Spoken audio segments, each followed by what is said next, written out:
At the end of the day, am I really living a life that I want to? I'm sure all of us have had a life realizing experience during COVID. So, this empathy of being able to put myself in the other person's shoe, all that makes me get into them in terms of how they are experiencing their joy. I should not let go of this opportunity to be a mini to a larger set of people. These are the kind of questions which really came up to me.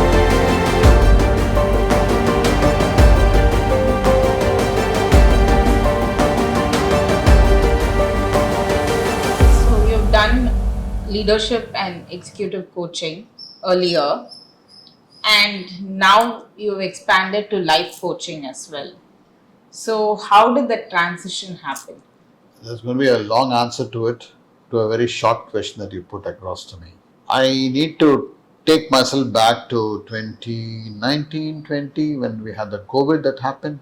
I'm sure all of us have had a very life realizing experience during COVID in various forms. One of the important things that happened to me during COVID, and I would like to talk about it because that's part of my answer to your question. Those are days when we were locked in completely to ourselves. Things shut down outside of us, but things opened up inside of us, is what I would say. It opened up a lot of questions in terms of existentialism, life, in terms of who am I actually, what is the purpose of my life, what do I do, what am I doing, what are my aspirations that I was looking for, or is it something very, very basic? At the end of the day, am I really living a life that I want to? I have a lot of aspirations, but they have remained aspirations, but what have I done about that? Have I done anything at all? Because life seems to be very temporal. That's what COVID has taught me. So there are a lot of questions that people started having within themselves. Now, how do I know that people have these questions? Some questions which I myself had, but it was that time when my daughters used to be talking to their friends and some of those friends whom we know. They were also talking to me. We had this common chat, group chat. That's the time when I realized that many of them asked me. In fact, they have this my daughter's friend. They asked me, "What do you think about this?" Now I don't know. I have this aspiration, but I've never had the time to even think about how I can work towards those things. My life goals. What are my life goals in the first place? I'm not very sure about it. So such questions, some very, very fundamental, profound questions about their own lives were being thrown up rather. So we used to have chats and conversations. And those conversations used to come to the fact that, oh, I never knew that this is the right interest that I had in terms of wanting to become in my life. For example, I want to become a trainer. I want to become a fitness coach. I want to become the big data analyst that today it's a growing science. I really want to do that. I'm very interested in that. Somebody said I actually wanted to become a chef because these days I have time to watch Master Chef Australia. They said I really have had it in it, but I never voiced it any time earlier. Today during the lockdown times, I have all the time along with my family. We all watch Master Chef Australia, and I become so glued to it. I'm really attracted towards what's happening inside in the kitchen. And I think I have a lot of interest in it. I love it. I love the creativity. I love the motivation that these chefs seem to be demonstrating in preparing a dish of their own. So like this, there are many such new discoveries that were happening in the youngsters particularly. That helped me to be able to understand them, respond to them in a way that made meaning to them. There were some takeaways which they could pick up from such conversation. They came back and said, can we meet again? Can we have another session sometime? And that's when really I felt that, hey, look, you are probably able to understand the youngsters, this generation very well, at least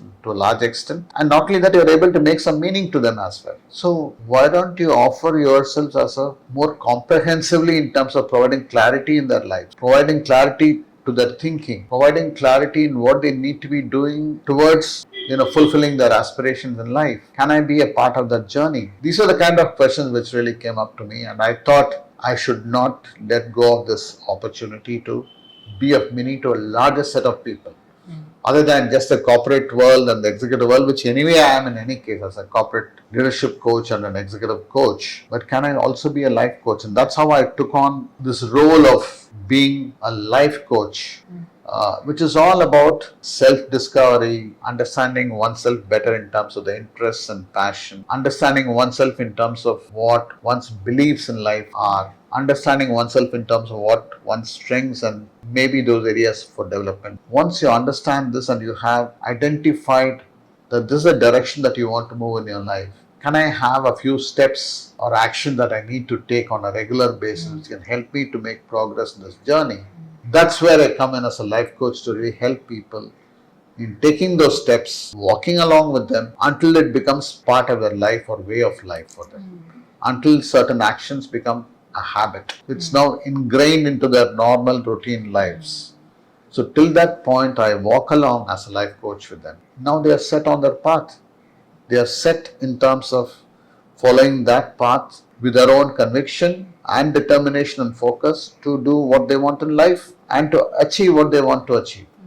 That's how this whole practice of life coaching also has been added on to my basket or portfolio of what I offer as my services. And I can tell you now, we are now few years down the line after the COVID.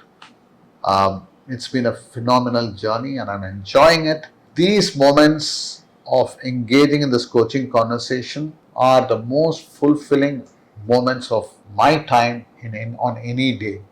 I come out of it with a cup is full in terms of happiness and fulfillment towards a purpose. And I'm loving it. I enjoy this. That's the story of my transition into a life coach from an executive. I mean, I do all that. I'm a comprehensive coach. You can call myself as growth coach or whatever, but outside of the corporate world, I also am into life coaching for youngsters, particularly in the age group of 22 to 40 maybe as well. You said that you like to travel a lot and you like to talk to people and of your daughter's age groups. How has this contributed to your coaching? You know, it's a very interesting question it is. I'm a product of the people whom I have met, the places that I've gone to, the books that I've read, and the experiences that I've had in my life. I'm a product of all this. And very interestingly, you put the travel point across to me now, and that evokes a lot of great memories and great experiences that the travel has given to me. Indeed, travel has given me the openness to look at things as they are, to look at people as they are. And one coaching I can also tell you, how it helped me, because this coachee of mine was very different from the rest that I have ever met in my coaching experience. The coachee was very clear that he wanted this coaching to help him in a transformational journey in his own personal life, and has got nothing to do with what's happening in the corporate side of his. So it was very clear for me that it's not going to be the normal coaching process. It's going to be very different. This person has got a very different need and he is not going to be there if this is not going to be the purpose. So I had to immediately, just take a detour from a normal coaching process to something very different. And I had to flow with that process. I had to flow with the point that he is having a very, very different purpose of why he has come for this coaching. And I need to acknowledge and understand that. And that's how that coaching took a very different route altogether. And this attribute of being open to completely take off on a different route rather than saying that, no, this is how the process will be and this is how I will do it for you. At the end of the day, what's the purpose of mine in this whole thing? To make meaning to the other person and be of help in their journey, in their purpose, in their goals that they want to achieve in their lives. Now, if I'm going to be rigid about all these things, it's not going to help. Why travel becomes important, why as a traveler it's important for me here is because as a traveler I have learned to be open towards understanding every context in its own truth. So here is a coachee who wants to understand, who wants to be understood from their truth in their life. So am I open towards understanding it in that way? Or am I going to impose a very, very rigid, structured process to that person? That's where, as a traveler, it helped me a lot. Okay. So traveling has helped a lot in me in terms of being open. And I take every coaching journey for me is a new journey. That is a broad process. But am I flowing along with the coachee? Am I on a flow along with the coachee's flow? That's when you are actually, you are waking up to a naked truth. You need to lay it bare. You need to understand the person as he or she is. That openness is going to be a very important. That's what I really enjoy and love. That's experience which is so fresh. All each time it's a fresh experience. It's not something that has gone stale. Yeah, I'm doing it again. It's not like driving my car where you sit mechanically and you operate on your accelerator and brake automatically without even the consciousness that is needed. We all have become that. But this is not like that.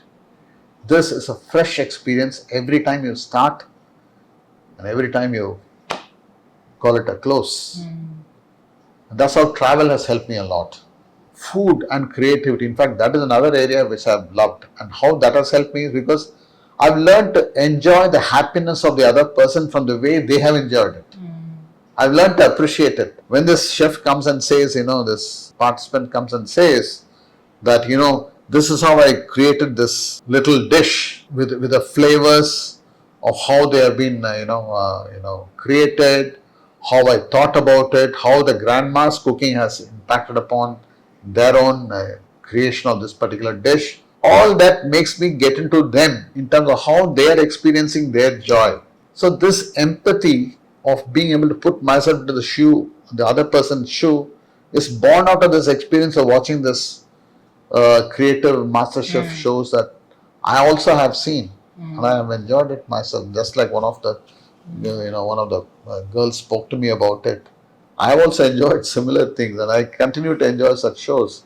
So everywhere I am because of what I've been, because of the people whom I met, because of the kind of documentaries that I watch on the TV, because of the kind of places that I visited. I'm the product of all that. I'm the product of my own reflections of all these things that have happened in my life. So there is a part of it in everything. There's a dose of my travel. There's a dose of this person whom I have met. There's a dose of this experience that I've had. There's a dose of this dish that I've seen or watched as in terms of how it got created. There's a dose of all these things into me in every which way. That's who I am as a coach. I mean, that gives a very, very fulfilling way in which I walk through this journey as an executive coach, as a life coach, in all these avatars.